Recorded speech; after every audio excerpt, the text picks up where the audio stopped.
Welcome to the Misophonia podcast. This is episode 217. My name is Adil Ahmad, and I have Misophonia. This week, I'm talking to Joe, who works in project management for the NHS in the UK.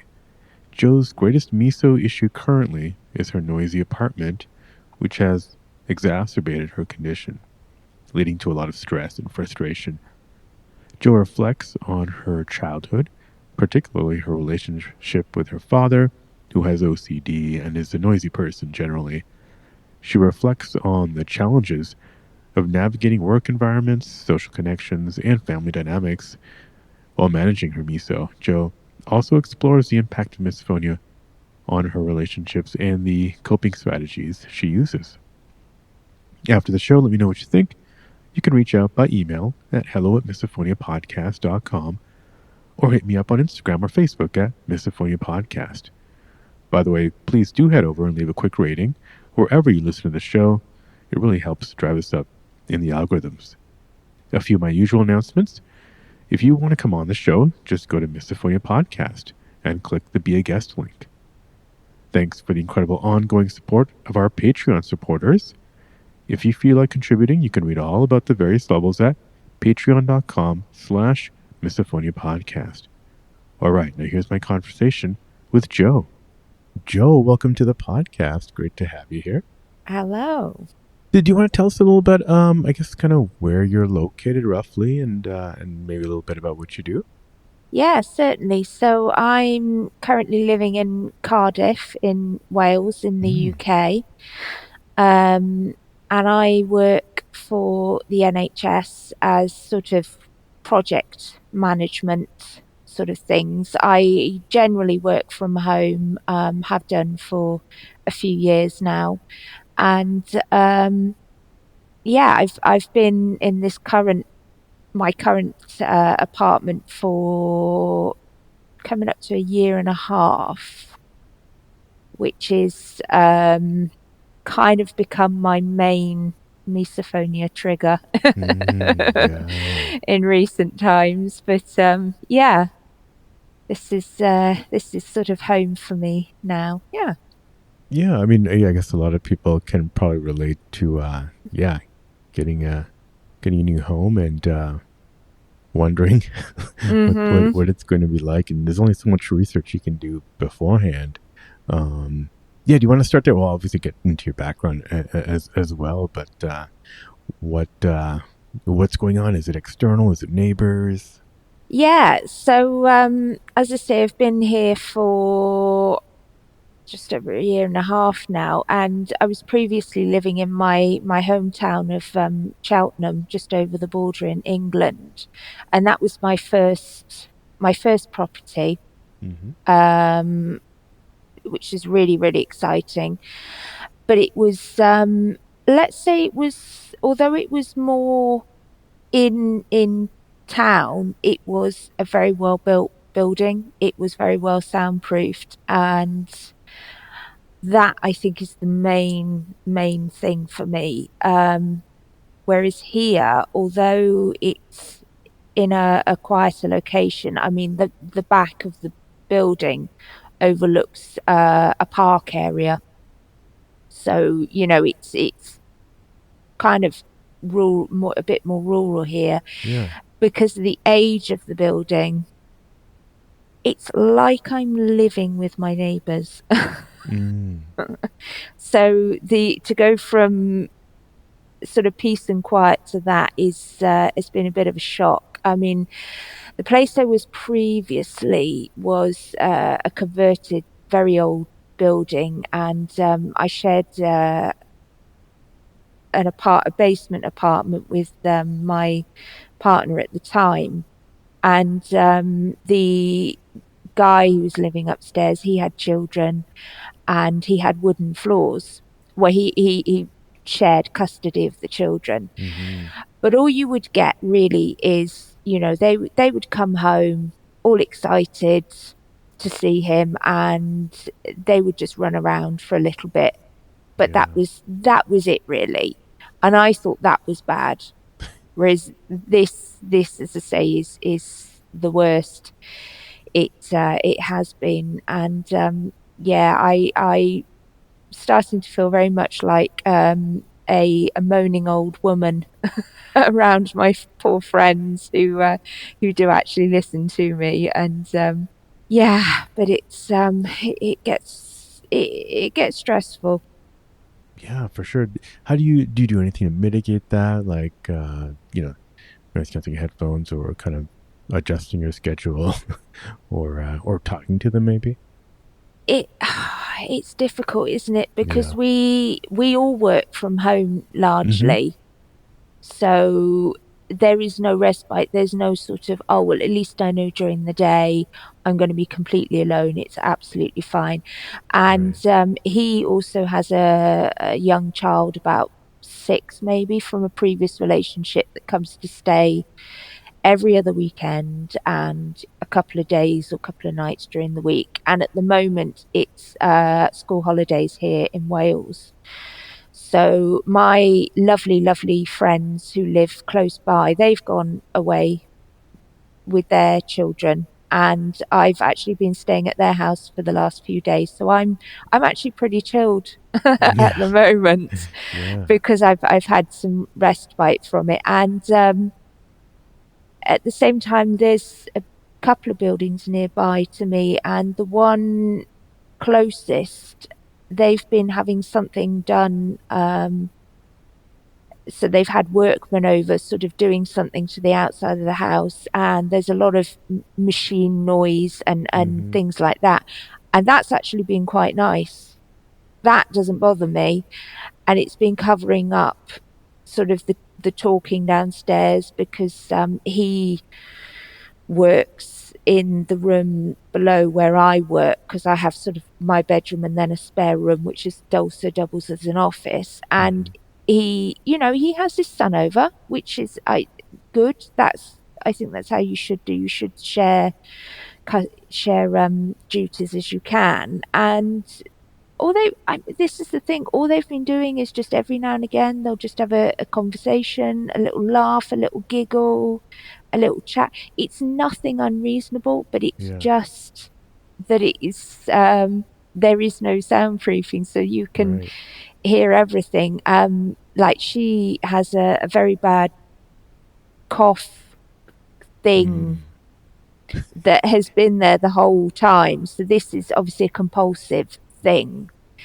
And I can hear her from her bedroom, which is on the opposite side to the apartment of mine. So if I'm, say, having a lazy morning on a Saturday or a Sunday, I will literally creep around the apartment to not wake them up, because as soon as I wake them up, Ah. or as soon Yeah. as they wake up, I can hear her, and it absolutely drives me mad, because I like to read, Mm-hmm. and I like to do peaceful things like that. But as I said, there are times when they're actually there, and it is for some reason very quiet and very peaceful. Don't Maybe they're just, doing their own sort of tasks and not having conversations and things, where I can just sort of sit and read and whatever. But then there are other times, certainly in particular rooms, where you just cannot escape the noise. And as I said, the only thing that I can do is turn on the TV, maybe listen to a podcast, listen to some music. I do have some earplugs, but I don't like to use them all the time. I wear earplugs at night, and I have done ever since I went to college when I was 18, just because I got used to wearing them at college, and now I can't sleep Right. without them. I need to kind of put myself into this cocoon almost. And sometimes if say I've got something work related that I need to concentrate on, I will stick in some sort of other, like, Mm-hmm. more noise cancelling earplugs. But I don't like to, because I feel vulnerable, Mm-hmm. Mm-hmm. or I could miss the door, or I could miss a phone call or something. Gotcha. Gotcha. Do you I guess, well, maybe rewinding back to Mm. the earliest days for you. Do you remember when you first noticed this? Yeah, I suppose I was thinking about this the other day. My first memories are being at home. I come from, I say, a musical family. Hmm. My dad's musical, my brother's a musical, I'm quite musical, but particularly my eldest brother, he got his grade 5 in piano. He is in various bands. He does all sorts of things. And he has kind of subconscious habit of tapping, drumming his fingers, Yeah. particularly when he's got a magazine or he's got a book, like a hard book in his hand. He would be drumming his fingers on it whilst reading. So if I knew that if he came into a room with a book or a magazine or something and sat down, I would have to leave Mm-hmm. because Mm-hmm. I just couldn't stand that. I couldn't bear that at all. And I think also my dad is a noisy person, but not, he's a very mild mannered person. He's not noisy in an aggressive way at all. But I don't know, he just manages to create noise. Like he can't shut a door quietly, or he's got OCD that has got worse over the Uh-huh. years, but he's got a very definite routine. And I think there's always been this conflict in my mind of his selfishness, because to my mind, in many ways OCD is a very selfish thing. And say for example, he will want to get chores done in the morning, so he'll wake up at his usual time, he'll go downstairs, he'll be in the kitchen, other people could be in bed.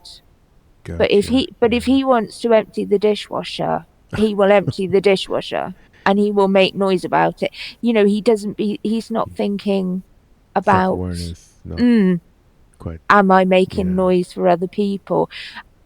Or like I say, if he gets up, he'll go into the bathroom. He won't shut the door purposefully Uh-huh. quietly. He will just push it shut. Yes. And I do wonder whether that is kind of linked to what I'm experiencing now. That's a Mm-hmm. kind of invasion of my peace and quiet, and Mm-hmm. also that sort of sense of feeling like somebody else is not being considerate towards me, Mm-hmm. if you see what I mean. But yeah, it just, sometimes it's absolutely fine, and then sometimes it just absolutely gets to me. And after for a couple of months of living here, I actually started to worry that I was going to one day just literally stomp down the stairs, bang on their front door, and Mm-hmm. just shout at them and just come out with all of this unreasonable stuff because it was getting to me. So yes, I've just had to kind of learn. Well, I say learn to live with it. I don't think I ever will. I mean, I'm already sort of looking for the opportunity to move and Yeah. to try and sort of move up in work so that I can buy a house and I don't have to live in an apartment that's attached to other people. But Right. in a sense, I try and look at the positives. For example, it encourages me to go out more. Oh, leave the house and to get away from the. Yeah. Yeah, yeah, Yeah. yeah. I Mm-hmm. mean, obviously, we don't have the best weather, particularly. I think I find it particularly hard over the winter because we do here. I mean, Wales is especially a very wet, rainy country, but it forces me to plan things in and think, okay, I need to get out, especially if I know it's a weekend that he's going to have his son over. I think, right, have we got anything in the diary? Am I going anywhere? Have I got plans? No. Okay, well, let's make a plan. Can we go to the cinema for the afternoon? Can I go into town and do some chores? Can I do this? Can I do that? Or I'll look out for events on social media and will almost push myself to go to them Mm-hmm. because I know that it's it's better to be out rather than just sitting at home in front of the TV where I can still Stewing. hear Yeah. them absolutely seething. Because you said, I mean, you said earlier about, have you spoken to them, and only twice have I sort of said, okay, this is getting unreasonable. There was one incident where I had my parents down for the day, because it was Easter time last year, Yeah. and it was also around the time of his son's birthday. So they'd had family and friends over, and mum, dad, and I had been in and out all day, but I wasn't feeling very well. I don't know why. I just wasn't feeling well. And it got to sort of late afternoon, mum and dad left, and it was so loud in the lounge, but not unreasonable. We're not talking about music and things like that. It was just people Mm-hmm. talking, but very happily talking, so loudly talking. And she's always said to me, we had a conversation over a coffee the first week I moved in, and she'd always said to me, you can always tell us if we're being too noisy. And at that instance, I did send her a message and say, I'm not feeling great. It's been quite noisy for a long time. Can you sort of keep the noise down? And Mm-hmm. that was sort of early evening, and they did instantly. It went quiet, and then about half an hour later, I heard lots of people leaving. Mm-hmm. And then there was another time when I was trying to concentrate on something work related, and again it was a school holiday, so he had his son over, and they would all they were doing was playing, in Yeah. his where he works, where he studies. But it was just, I think it's the tone of the child. That sounds so Mm-hmm. awful, doesn't it? But it's the tone of the child, and the quality of the noise as it comes up through the floorboards. Because I mean, we have loads of children out in the park. We have children doing like soccer games, rugby games, and I love that. I love to hear them. I will sometimes even open the windows so I can hear them Mm-hmm. Mm-hmm. more. Mm-hmm. But the fact that it's coming up and invading my inside space, and Right. like this instance just drove me mad. So I walked down the stairs and had to very reservedly and calmly say, I'm really sorry, but it's just getting really noisy. I'm trying to work. Please, can you, keep the noise down, go and do something else? And again, to be fair, he did. He did. But it's very difficult to go and have a conversation with them and just say, um, I'm finding it very difficult and I'm getting very miserable at times because of the noise, because they're not actually being unreasonable. You're right. Right. Usually. Yeah. It's not like there's music till 3 o'clock in the morning. Everything, we all go to bed at 9:30. Mm-hmm. Mm-hmm. It's just the fact that, as I say, the building's not built very well, and they are like my dad. They're just naturally a little bit noisy people. They just talk loudly, and Mm-hmm. and she stomps up and down the hallway, heavy footed, and as I say, I feel like I'm the old woman upstairs who's being the unreasonable one. Gotcha. Yeah. Yeah. No, that makes sense. What? So yeah, you're saying your dad was pretty loud, or generally is Mm. pretty loud. Hmm. Um, was there? I guess around. Do you remember around what age it was that you noticed a lot of this stuff?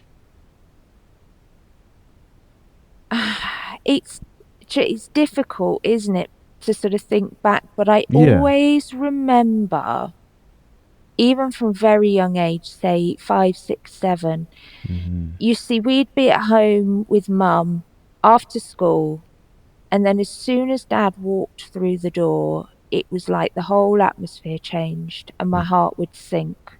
Like, Mm. oh God, dad's home. And as I say, that's not because he was nasty or violent or anything like that, but just because his presence was so known. But at the same time, as I say, because he had his routine and that, it wasn't like, dad's home and he's here to be part of the family.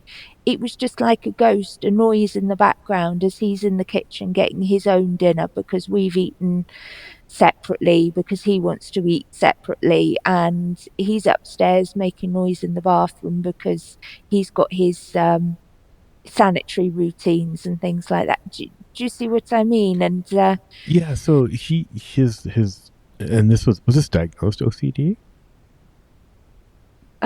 he's No, I Yeah. think that's another bugbear of me, that we've always known it's Right, right. definitely OCD, but no, he's never done anything about it. And everybody else in the family, my two brothers and mum, just kind of see it as, oh, that's just how he is, sort of thing.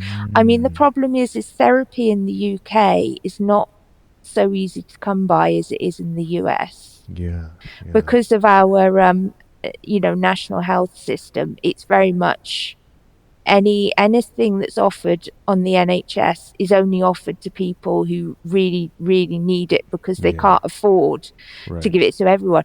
And I don't know, private therapy is just not such a big thing or an affordable thing, which is a shame because, as you say, if if it had been, he might have actually done something about it, and we might have a better relationship. And Hmm. you know, So his OCD was it was just something that you kind of dreaded him coming home because you didn't know what you would expect, or you kind of knew and it was just always going to be something not ideal. yeah, in a sense, I think I felt like he's never been part of the family. Like Christmas Day, Mm, it's strong memories of being a young child on Christmas Day, and my nan, my mum's mum, who used to live close by, she would always come round for sort of mid morning because she liked to go to church, and then she'd come round. And as a child, you'd be so excited and thinking, yes, right, Nan's here. We want to open presents. yeah. But it would have to be like, no, we can't do that yet because it's come to that part of the morning where your dad is upstairs doing his bathroom routine. So we have to wait. And I used to feel so disappointed that, it's like, well, it's Christmas Day. Yeah. He should put that, his wants and desires aside, because he should be focusing on being with the family and Hmm. doing things with us and the kids. And I think I've always, my brothers haven't, but I've always grown up with that feeling of, you haven't quite been present, or you haven't quite been the Hmm. father I wanted because of your OCD. Are you how'd you describe your relationship with your dad now? We're okay.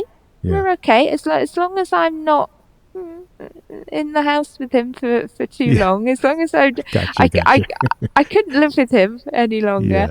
Yeah. Um, Maybe partly because we're actually really quite similar, Mm. Mm-hmm. and there's very much a conflict there. But yes, and he has a habit of humming Mm. under his breath constantly. If he's one that doesn't like silence, so he'll often be in a room in the kitchen or the bathroom with the radio on. And if he's moving about, say from room to room, or there's a bit of an awkwardness, he will hum, and it's a really horrible, uncomfortable level for my ears, Mm-hmm. and it drives me mad. Yeah. Were So, his but we talk. I can have conversations with him, and yeah, we go to the football and things, and yeah, we we're very good in a sense. But yeah. hmm. So your triggers at the time were really centered around him. Was it did it turn into things like eating around the dinner table, like the more I don't know, some of the other common triggers growing up? No, no. See, Yeah. that's the thing. That's why I've always kind of questioned, is it definitely misophonia? Because I've been listening to your podcasts for a long time, and pretty much most of the contributors have brought up this thing of eating and chewing sounds, which is absolutely not a problem for Mm-hmm. me Mm-hmm. at all. That Yeah. I'm. No, because he is a noisy eater as well. Yeah. Oh, okay. Well, that's interesting because I was going to say. I mean, I don't believe misophonia I think it's coincidence that it's Mm, so many times about eating. It's more there's something deeper psychological that I think mm, it's probably if I was in any yeah. way a licensed therapist, I'd be looking into that. That I wouldn't call it fear, but that apprehension of your dad coming home, and obviously all those sounds, and then that conflict that you had as a child in your head. But yeah, I wouldn't say it's always about. But it is it like. But it is interesting that you just said that he's a loud eater, and that didn't Yeah. affect anything. But you know, Yeah, he is. I mean, yeah. other mum comments on it. How, oh God, he's such a Mm. loud eater, and he will sort of scrape the bowl or the plate Oh, to get every last little bit. yeah. But that actually doesn't bother me. Interesting. Interesting. Yeah. Do any? How about your other family members? Do they notice anything about your dad, or do they any of them trigger you in any way? Where's this thing? My older brother, he with his sort of tapping, Oh right. Oh right. I forgot. Yeah. yeah, Mm-hmm. finger drumming, finger tapping issue. But no, no, it's like I love being in the house with my mum Mm-hmm. because she is so peaceful, Mm-hmm. absolutely so calm, and there's just such a calm, peaceful atmosphere and aura around her. But the problem is she, like, it's funny, she sort of doesn't get the misophonia, and she does in a sense. I mean, she actually gave me your book, Oh, um, sounds like the misophonia.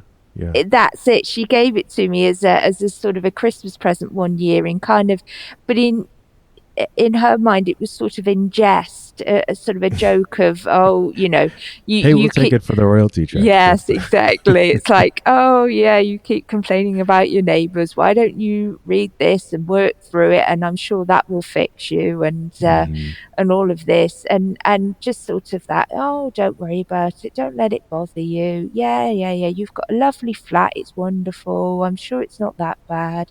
Mm-hmm. Doesn't take it seriously. Whereas actually, my older brother, he's really, really good. I can talk to him because he went through a similar thing when he lived in a badly converted apartment, so he can completely Mm-hmm. sympathize in it. But it is difficult, isn't it, really? I mean, I because I've also got hyperglycemia, where my blood sugar when my blood sugar's low, I feel really, really ill. Mm-hmm.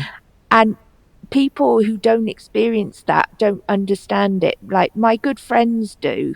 They Good friends and people who know me do. If they're saying to me, dinner's on, but it's not going to be ready for another half an hour, and I'll say, well, I'm hungry now, I'm going to have something to eat. Mm-hmm. Then they'll say, yeah, absolutely fine.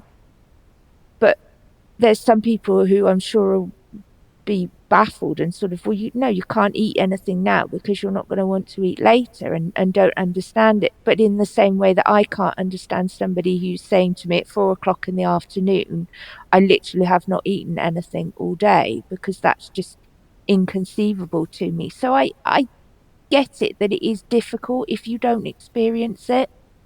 It's very hard to understand it, but yeah, as I say, some days it's absolutely fine, and then other days I think, no, this really is misophonia, because I am in such a rage, an angry rage, just at normal noise. Right. Right. What? How did you? I guess. What were your reactions as a child? You said you were disappointed. Did that ever turn into something that other people noticed?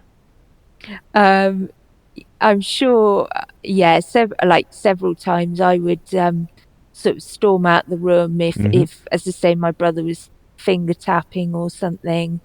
I'd get sort of physically sort of fidgeting and agitated, and I suppose I do now as well, get kind of like agitated when my dad's humming away or something. And I don't know, it's sort of, but it's, I would say it's come on sort of later in life. Mm-hmm. Mm-hmm. Yeah. Yeah, I or guess has yeah. Yeah, I was gonna ask like how's it evolved later in life? Has it been more reactions, more triggers? Yeah, absolutely. It's got worse and worse because I was thinking about this the other day that I used to go back and forth from college on the train, Mm-hmm. for example, and as I said, I'm a really big reader. So I used to take a book, and for me, that was absolutely fine. I would just sit on the train, read. I can more than happily read and block out the noise of people Mm, around me. I can sit in a cafe and read. But more and more, I've not been able to read on trains and I've had to take headphones with me just in case. Just simply because sometimes the tone of somebody's voice, them just having a conversation, grates on me so much that I have to right. block it out. And I know obviously these days, because we have the smartphone with speakers, and certain people think Oh that it's God. acceptable to listen to or watch reels on social media through their Right. speakers, and you think, why? Seriously? But yeah, I've definitely noticed it's got worse and worse as I've got older, more and more triggers. But as I say, it is more in the home. I mean, sometimes going into the office, which I do occasionally, it's a completely open plan office, and it's not the kind of culture where you could just sit there and stick your headphones in. Mm-hmm. It's more sort of like you almost need to, everybody makes themselves available for conversation and things like that. But there are sometimes I've gone in and there are certain people that I can hear, and oh, Yeah. just the tone of their voice just goes right through me. Or I can't remember what it was the other day. Somebody was just sort of clicking away, and I've also got kinesis. What is it? Um. Kinesophonia. That's a good way. Misokinesia That's the is one. Sorry. yeah, yeah, yeah. Yes. Yeah. So, even somebody just sort of flicking their pen about in their hands, if I can't hear it, if I can see it, Yeah. oh, that drives me mad. Yeah, yeah. And what did your? I mean, I guess when did you find out it had a name? That it was kind of a real thing. I can't remember whether it was mum or whether it was one of my Mm, good friends who said, "Oh yeah, it's probably misophonia." And I was thinking, what do you mean? What is that? And then, as I said, mum bought the Sounds Like Misophonia book, and that's when I actually properly yeah, explored it. And then I saw in there that you did the podcast, so I started yeah. listening to that and was like, oh, that's opened me up to this whole new world.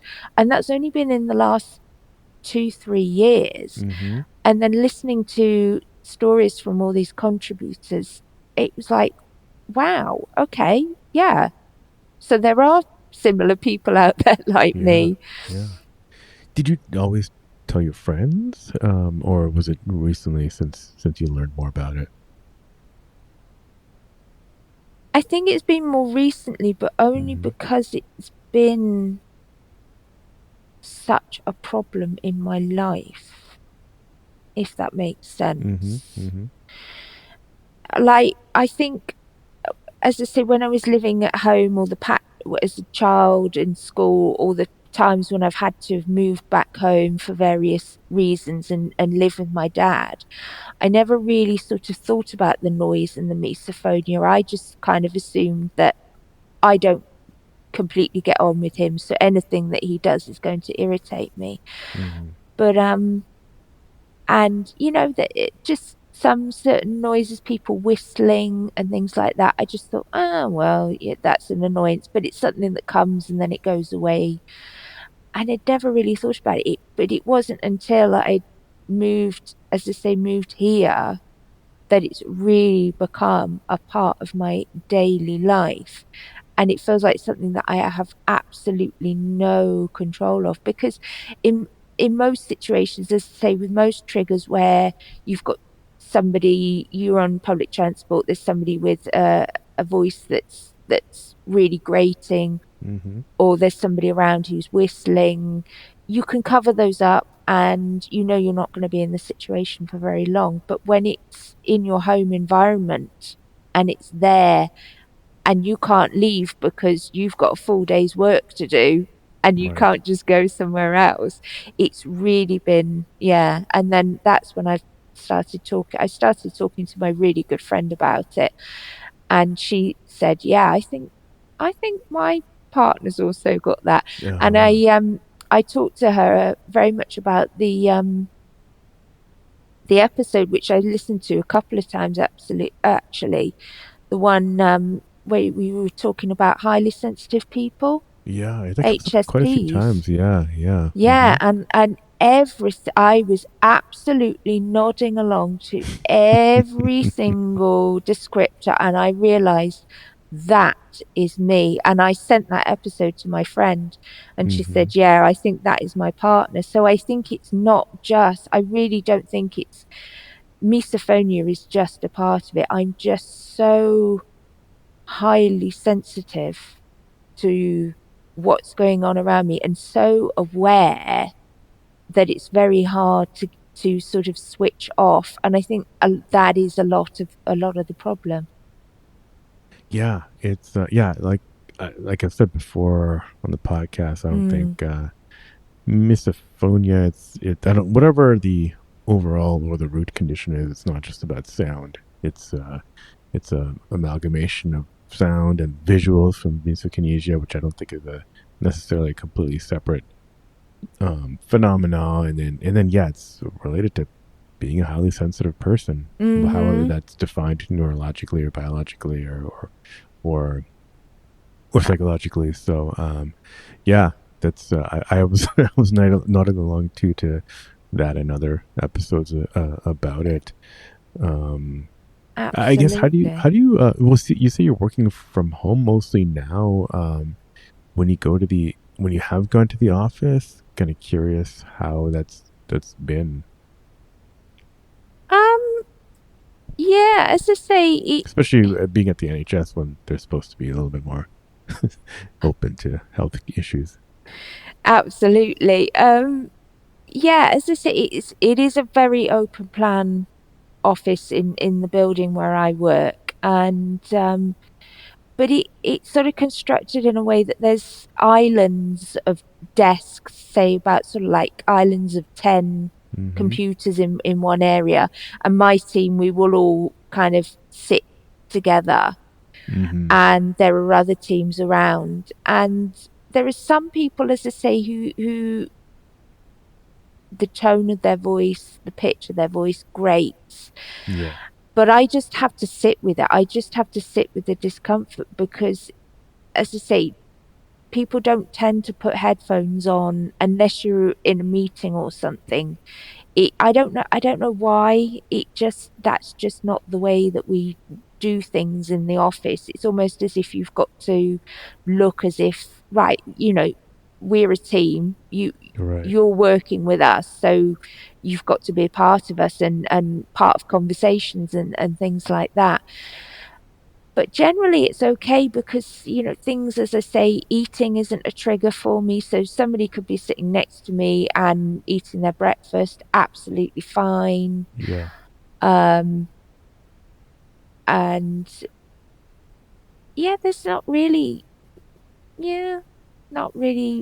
much bother in that sense. No, in a sense, actually, it's going into the office is a relief to me, if Gotcha. Oh if you yeah, of see course. Yeah. if you You see get what I over. mean. And sometimes my friend whose house I went to stay in these past couple of days, sometimes I'll even just schedule in a day or two working at theirs whilst the kids are in school, and her partner works shifts, so sometimes he's home, sometimes he's at work. And again, that is just another relief, sort of away from the house and working in the apartment. But yeah, being in the office is absolutely fine. Yeah. Yeah, yeah, Mm, yeah. Well, that's great. That's great. No, it's good. At least good to see you have some escapes, unfortunately, away from your house. yeah. But hopefully, eventually, you'll kind of sort that out. Have you ever met other people? I mean, look, sounds like you said you have some friends who have some partners who have misophonia. And it seems like your friends are generally understanding. I'm curious if you've met other folks in Cardiff and Wales. I think there have been people who have either come on the podcast or I know listen who are in that area. Maybe I can connect you. Mm.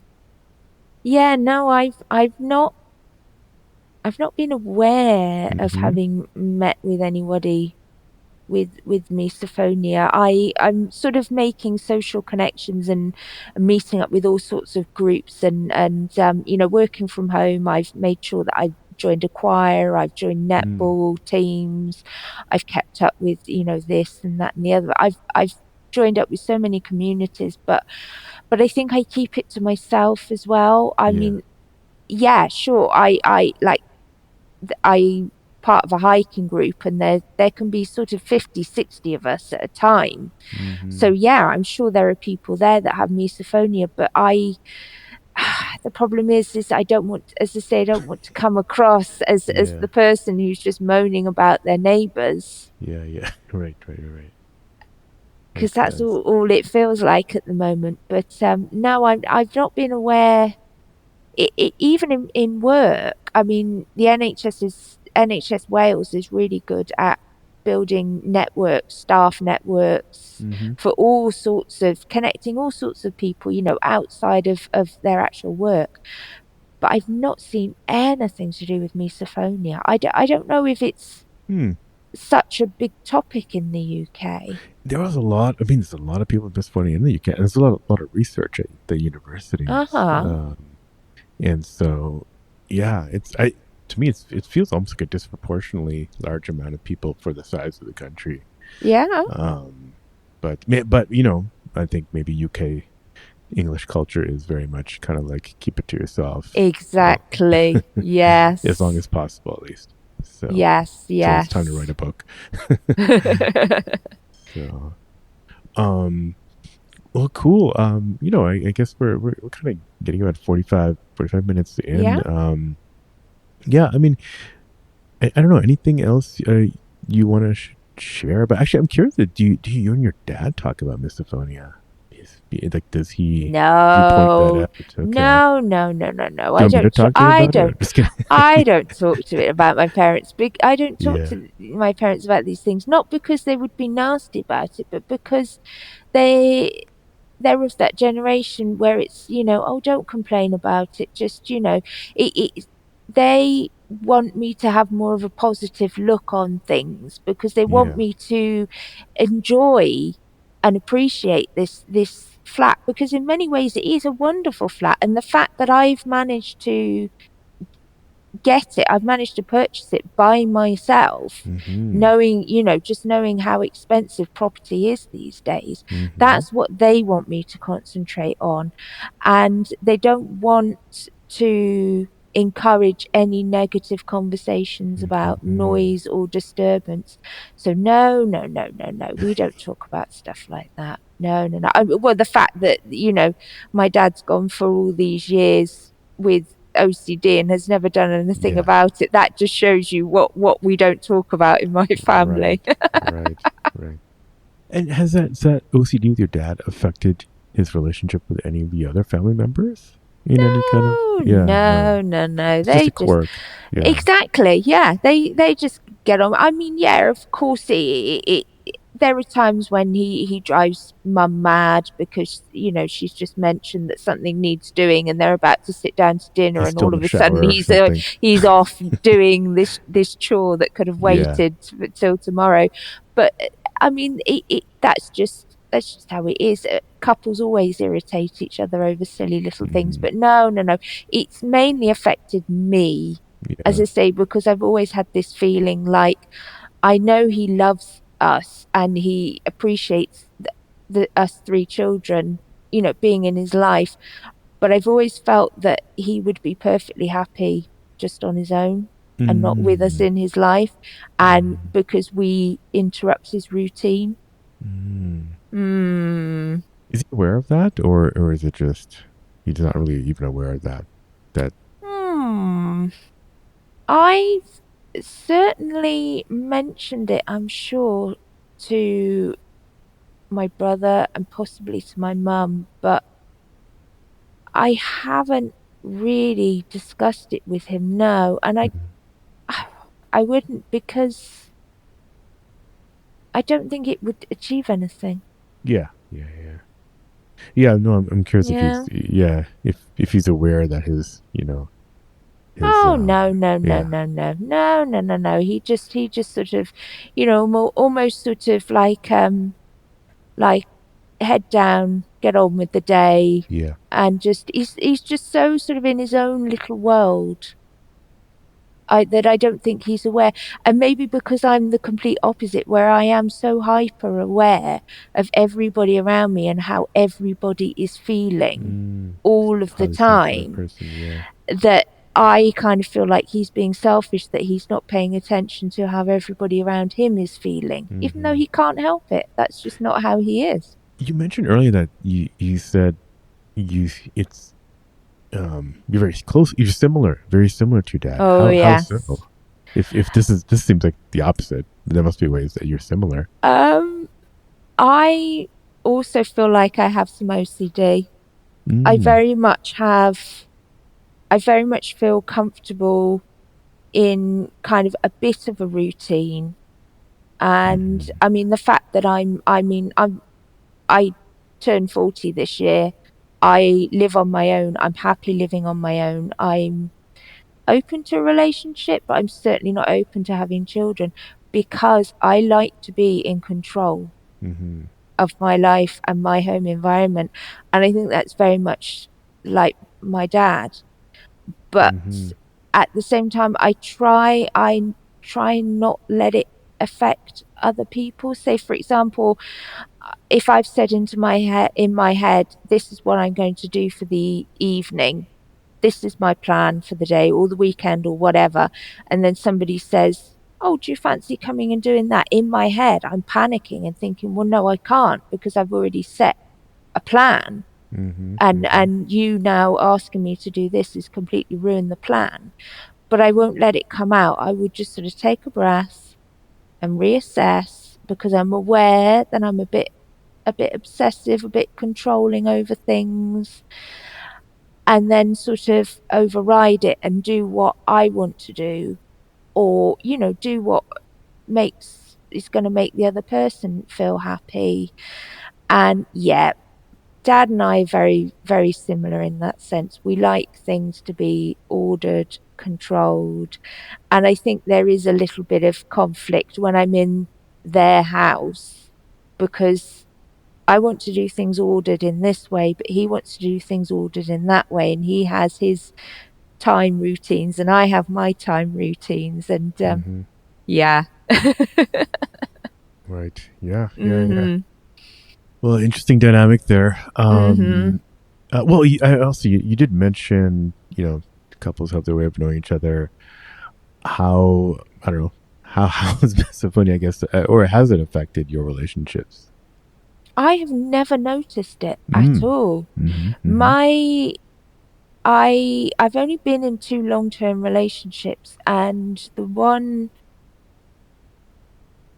we were kind of on and off for about 8 years, and we did actually live together for a good year and a half. Mm-hmm. But he was not a noisy person. Mm-hmm. Mm-hmm. No, no, no. There were other I don't issues know the in issues. the Yeah. relationship, but Let's get into those. No, I'm just noise. kidding. Yeah. But no, noise was not an issue. Because he was very he's the kind of person that I can live with, the Mm-hmm. kind that, if you're watching TV, he is very still. He's not making noises. He's not making Right. movements, and he's considerate as well. He was very considerate, in the mornings. I'm not going to be thumping around if you're still in bed. I'm not going to be thumping around or whatever. And Mm-hmm. yeah, and that, no, that he was never an issue. Like, I could never. if I went on a date with somebody, even if I found them to be the most beautiful, attractive person in the world, and then we walked out of the restaurant or whatever, and I thought, this is it, they're perfect, and they started whistling as we walked down the street, that'd be it. I'd Yeah. be like, right, Yeah. no, I can't ever see you again, because Right. I could not have that in my life. Yes. Like Yes. with my eldest brother and the finger tapping, Yes. I could not go back to having that in my life. No. Well, yeah, fascinating. Yeah, Joe, I mean, yes, it's been great. Anything else that we haven't covered that I guess, do you want to share with people listening? Not no, not really. I mean, I feel bad that I haven't really been able to sort of contribute anything much. I feel like I've just This spent is a great the hour contribution. just Yeah. moaning, really. But No, I mean, just I that ability to relate helps a lot of people. So yeah, definitely. It certainly helped me, definitely.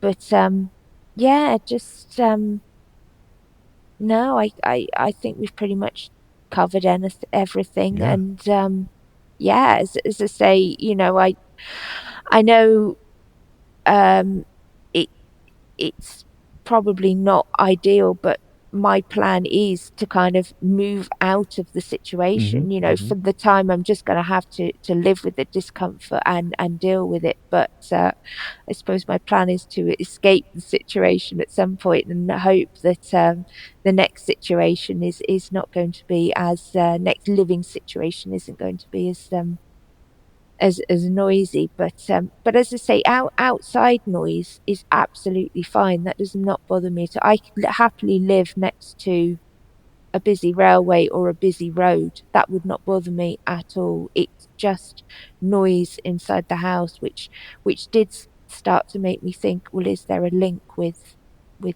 growing up as a child in a house with noisy people? I Mm, yeah, I think there is something there that needs to be looked at mm, more overall, because I think a lot of us share that, um, and it seems subtle maybe to most people or even us when we look back. But I think something to do with some of us are highly sensitive people, mm-hmm.